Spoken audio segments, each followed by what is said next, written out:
এই আন্দোলনের মাস্টারমাইন্ড হচ্ছে এক একটা ছাত্র, এই আন্দোলনের মাস্টারমাইন্ড হচ্ছে বাংলাদেশের আপামর জনতা। মাস্টারমাইন্ড বলতে আমি বুঝি ওই মুহূর্তে আমরা কিভাবে সুসংগঠিত করব। তবে রাজনৈতিক ভাবে যদি এই আন্দোলনকে আমরা সমর্থন না দিতাম, আপনি দেখবেন 19 জুলাই সার্জিস বক্তব্য দিচ্ছে যে বিএনপি নাকি এই আন্দোলনকে রাজনৈতিকভাবে প্রভাবিত করছে।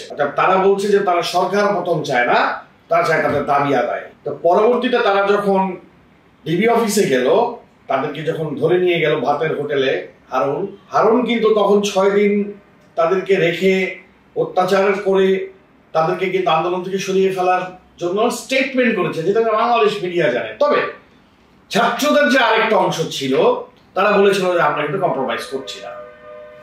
এই যে কম্প্রোমাইজ করছি না, এটা কোথা থেকে এসেছে? এটা বিএনপির ভারপ্রাপ্ত চেয়ারম্যান জনাব তারেক রহমানের নেতৃত্বে, তৎকালীন অপরাপর বিভিন্ন ছাত্র সংগঠনের নেতৃত্বে যখন তারা আলোচনা করে আশ্বস্ত হয়েছে যে হ্যাঁ 9 দফা নয়, 1 দফায় মানতে হবে এবং শেখ হাসিনার পতন হতে হবে, যখন বিএনপির ভারপ্রাপ্ত চেয়ারম্যানের আশ্বস্তে ছাত্ররা 1 দফা ঘোষণা করেছে, তখনই কিন্তু 5ই আগস্টের উদ্ভব হয়েছে, যেটা 6ই আগস্ট হওয়ার কথা ছিল।